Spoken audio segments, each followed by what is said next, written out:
Bonjour tête de nœud.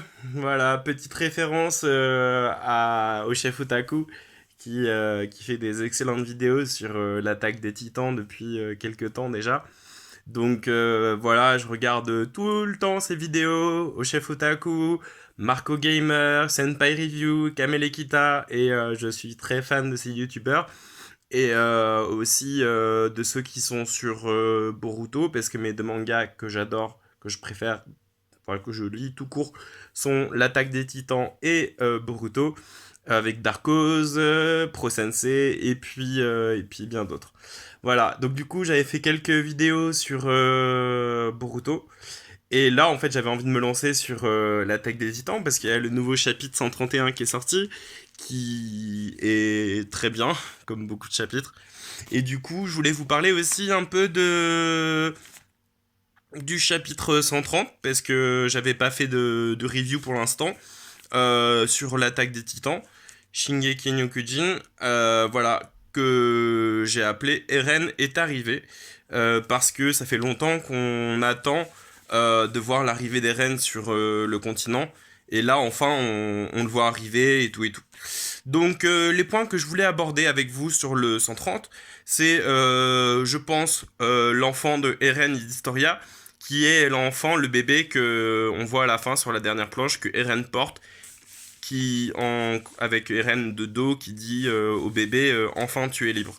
Donc voilà, ça c'est mon point de vue, je peux me tromper, les gens ils sont pas forcément d'accord avec l'interprétation de cette dernière planche. Ce bébé voilà qui a été conçu par Eren et Historia. Voilà, moi c'est ce que je crois, après chacun est libre de croire ce qu'il veut. Voilà. Ensuite, pour une petite mention spéciale pour Marco Gamer par rapport à sa description, sa réaction et son émotion quand on voit les titans sous l'eau passer sous les bateaux. C'est ultra stylé.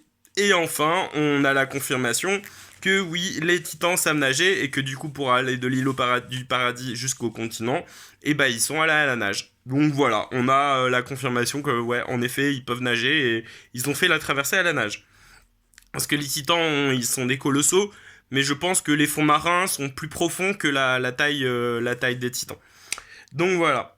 Ensuite, je trouve que ce chapitre qu'on a là, le 130, c'est le début de la terreur, un peu comme on a vu pendant la Révolution avec la terreur de Robespierre. Voilà, moi ça m'a fait penser à ça, donc je vous le dis. Ensuite, on voit enfin la forme du titan d'Eren, qui est vraiment très, comment dire, effrayante, avec genre un peu une espèce de marionnette de l'horreur en mode poupée de Chucky articulée, tout ça, et c'est vraiment flippant. Et j'ai pas vu ça dans les youtubeurs les plus connus. Ils ont pas parlé des têtes réduites dans les peuples d'Amérique du Sud, qui s'appellent les Chouars, qui en fait, quand ils tuaient leurs ennemis, ils leur coupaient la tête, ils leur réduisaient la tête, parce qu'en fait, c'est des peuples très spirituels, et ils croient que quand on tue un ennemi, bah le corps il est mort, mais l'esprit continue à vivre, et que pour enfermer l'esprit vengeur, tel Eren, ils enferment l'esprit dans une tête réduite pour éviter que l'ennemi se venge derrière. Et du coup, en soi, ça n'a pas vraiment de rapport avec Eren, vu que Eren, il est complètement en train d'exercer sa vengeance, parce que, comme l'ont dit Kamel et Kita, il ne fallait pas toucher à la mère d'Eren. Ils ont bouffé la mère d'Eren, et bah tant pis pour eux, et ils vont se prendre une grosse claque, et puis voilà en fait, et puis c'est tout. Voilà. Ensuite, voilà, et je passe directement sur le chapitre 131, parce que je fais les deux vidéos en une, que je vais appeler La réalité, une terrible fatalité, parce que je trouve que ce 131 décrit la réalité de façon très fataliste, comme les espèces de peuplades orientales avec leurs petits chapeaux en mode turc. Euh, euh, Ils disent ouais, faut pas perdre espoir, on va survivre et tout ça, on va y arriver. Mais en fait, non, en fait, il y a plus d'espoir, c'est terminé. Ils se sont fait écrabouiller, là, les deux petits gamins. Voilà, c'est terriblement fataliste de voir des enfants dire ouais, faut pas abandonner espoir, il y a de l'espoir, on va survivre. Et genre deux planches plus tard, bah en fait, ils sont juste écrabouillés comme deux merdes. comme de mouches en fait, ou de moustiques, voilà, comme vous voulez. Donc c'est assez trash, dark et tout ça, et moi j'adore.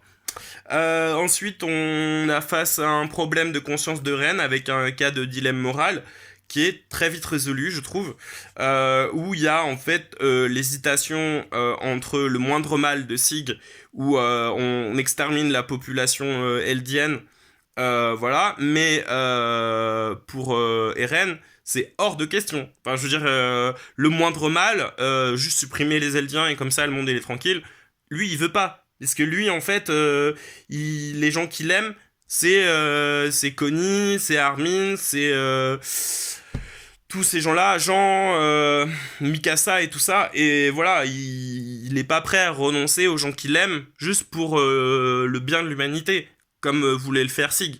Et donc du coup, là, c'est l'égoïsme, comme le disait le chef Otaku sur les précédents chapitres. C'est la primauté, ouais, la primauté de l'égoïsme qui domine tout en fait. L'égoïsme, voilà, on pense d'abord à sa gueule. Moi, je protège mes amis, je sauve mes amis, Armin, Mikasa et compagnie. Et puis le reste du monde, bah, je m'en bats les couilles, tant pis pour eux. Ils avaient pas qu'à toucher ma mère, voilà. Donc voilà, après j'ai pas compris pourquoi Eren avait une déception par rapport au fait que l'humanité n'est pas disparue. C'est vrai que le chef Taku a un petit peu expliqué, j'essaie de comprendre, j'ai pas forcément compris. Donc si vous avez compris, mettez-les dans les commentaires pourquoi Eren est déçu que l'humanité n'ait pas disparu. Je sais que c'est par rapport au livre de d'Armin, par rapport au lac de feu, et les lacs de feu, vous avez compris, hein, c'est la lave. Donc voilà. Ensuite, il y a le regard entre la mouette et Armin. Donc du coup, là, en fait, ça fait quelques planches. On a plein d'oiseaux qui survolent le ciel. À Shinganshina, avec Falco, tout ça et tout ça.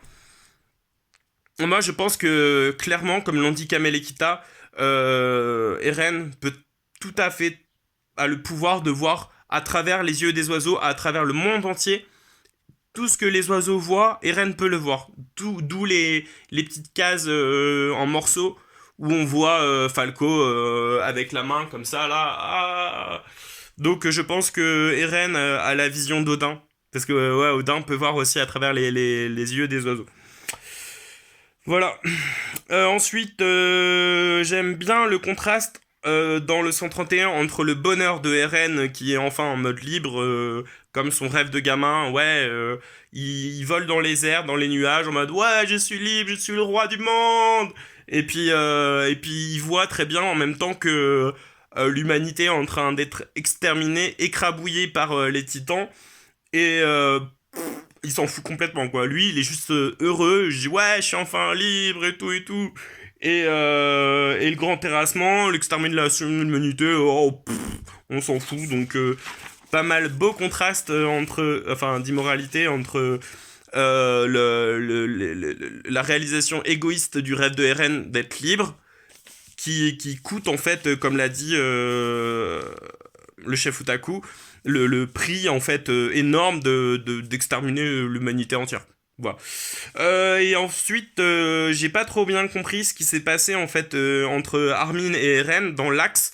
Quand il y a Eren, enfant, adolescent, qui se retourne et qui dit ah, Armin, par rapport au lac de feu, et Armin qui dit Eren. Et là, en fait, en genre 2 secondes, en fait, ils étaient dans l'axe. Et ça, j'ai pas compris. Je pense qu'il y a pas mal de gens qui n'ont pas compris. Avec la dernière planche où on voit, en fait, la tête réduite de Eren qui a les yeux fermés. Et où il y a écrit les chemins convergent à nouveau. Donc je pense que c'est une, une référence directement à l'axe où l'axe est la convergence de tous les chemins en fait sur le titan fondateur. Voilà, et donc du coup, voilà ce que je voulais dire en gros sur les 2 chapitres que j'ai nommés Eren est arrivé et puis la réalité, une terrible fatalité. Voilà, j'ai beaucoup aimé ces 2 chapitres. Je suis impatient de voir le chapitre suivant, donc le 132, qui arrivera donc le 9 septembre normalement. Et donc du coup, enfin franchement, bah, l'attaque des Titans c'est vraiment bien. Voilà, ou Shingeki no Kyojin comme vous voulez. C'est, je trouve, quand même d'un niveau au-dessus de Boruto en termes d'écriture. Le dessin, bon, le dessin il est bien, mais c'est vrai que je préfère le dessin de Boruto comme je l'ai déjà dit. Et puis après, ouais, c'est vrai que la complexité de Shingeki no Kyojin est vraiment à un niveau bien au-delà de celui de Boruto. Mais Boruto reste un très bon manga. Donc voilà ce que j'avais envie de vous dire sur les deux chapitres, 130-131, que je trouve qui sont des très bons chapitres. Voilà, j'avais pas forcément envie de dire plus de choses. Voilà, qui ont été déjà dit par Kamel Ekita, Senpai Review, Marco Gamer et bien sûr notre cher Senpai Review, Kamel Ekita, Marco Gamer et l'autre c'est le chef Otaku et le chef Otaku du coup qui ont dit quand même pas mal de choses dans leur review. Même si la review de Marco Gamer elle va arriver je crois aujourd'hui à 14h et je l'attends avec impatience. Allez, bah d'ici là, kiffez bien et date bayo.